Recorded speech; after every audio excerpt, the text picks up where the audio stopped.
Assalamualaikum warahmatullahi wabarakatuh. Selamat pagi kepada Ibu Ganda Hijrah Selaras, SPD MPD, selaku dosen pengampu dari mata kuliah penilaian autentik.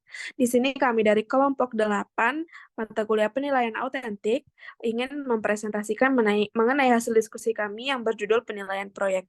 Adapun anggota dari kelompok 8 yang pertama adalah Mutiara Salsabila Warman dengan NIM 210311025, yang kedua Rahmatillah Putri 210311088, dan Indah Permata Bunda dengan NIM 210311134. Adapun submateri dari topik pembahasan kita kali ini, yang pertama adalah penilaian pembelajaran berbasis proyek. Yang kedua, integrasi penilaian aspek pengetahuan, sikap, dan keterampilan dalam penilaian proyek. Yang ketiga, merancang instrumen penilaian presentasi. Materi yang pertama mengenai penilaian pembelajaran berbasis proyek akan saya sampaikan. Definisi dari penilaian proyek adalah merupakan kegiatan penilaian terhadap suatu tugas yang harus diselesaikan dalam periode atau waktu tertentu. Tugas tersebut berupa suatu investigasi, sejak dari perencanaan, pengumpulan data, pengorganisasian, pengolahan, dan juga penyajian data. Adapun tujuan dan manfaat dari penilaian proyek, yang pertama untuk mengetahui pemahaman dan pengetahuan dalam bidang tertentu. Selanjutnya, mengetahui kemampuan peserta didik mengaplikasikan pengetahuan tersebut dalam penyelidikan tertentu, serta untuk mengetahui kemampuan peserta didik dalam menginformasikan subjek tertentu secara jelas. Adapun langkah-langkah dalam penilaian proyek, yang pertama menyampaikan rubrik penilaian sebelum.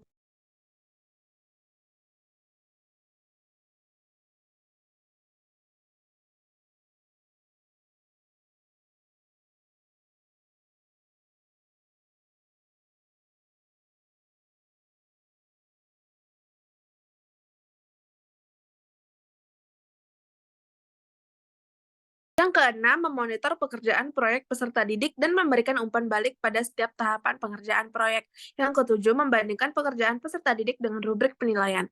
Yang kedelapan, menentukan kemampuan peserta didik terhadap pencapaian kompetensi minimal. Yang kesembilan, mencatat hasil penilaian, dan yang kesepuluh, memberikan umpan balik terhadap laporan yang disusun peserta didik.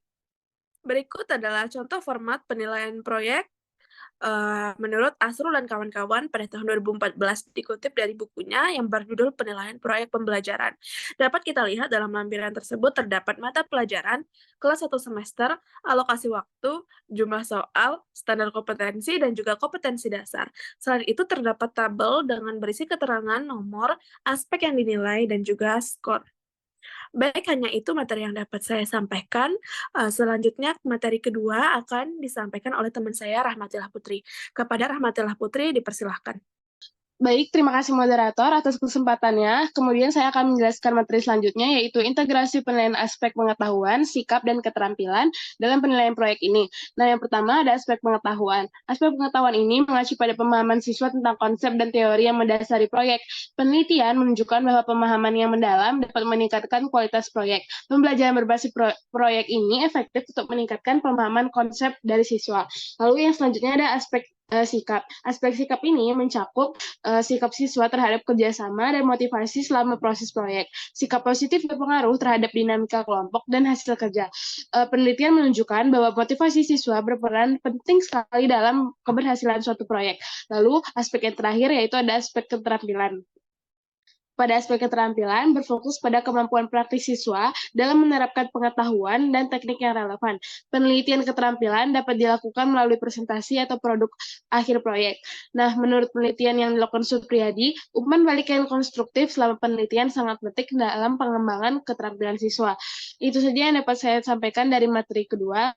Selanjutnya, karena moderator kita sedang terkendala jaringan, saya akan mengambil alih dari moderator tersebut.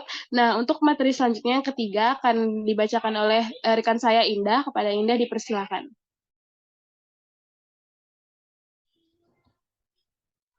Baik, terima kasih moderator. Saya akan melanjutkan materi selanjutnya, yaitu mengenai merancang instrumen penilaian presentasi. Yang dimana merancang instrumen penilaian presentasi ini merupakan proses membuat alat evaluasi yang digunakan untuk menilai berbagai aspek dari sebuah presentasi. Instrumen ini membantu memastikan penilaian yang objektif dan konsisten. Nah, selanjutnya ada pun langkah-langkah untuk menentukan penilaian atau merancang instrumen penilaian presentasi. Yang pertama itu ada tentukan tujuan penilaian. Sebelum merancang instrumen, jelaskan terlebih dahulu tujuan dari penilaian tersebut. Apakah Anda ingin menilai keterampilan berbicara, pemahaman materi, kemampuan menggunakan alat bantu, atau kemampuan interaksi dengan audiens. Terus yang kedua itu ada identifikasi kriteria penilaian. Terbagi beberapa macam. Yang pertama itu keterampilan komunikasi, yang meliputi kemampuan menyampaikan informasi dengan jelas, penggunaan bahasa yang sesuai, intonasi suara, dan kontak mata dengan audiens. Terus yang kedua itu ada penguasaan materi. Sejauh mana presenter memahami dan dapat menjelaskan materi yang dibawakan, serta kemampuan menjawab pertanyaan dari audiens. Terus yang ketiga itu ada struktur presentasi. Organisasi presentasi termasuk pengantar, isi, dan penutup yang jelas dan logis. Nah, selanjutnya itu ada penggunaan media.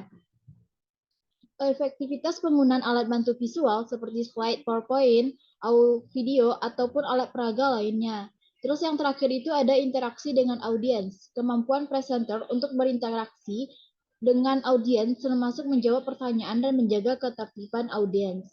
Nah, yang ketiga itu yaitu menentukan skala penilaian.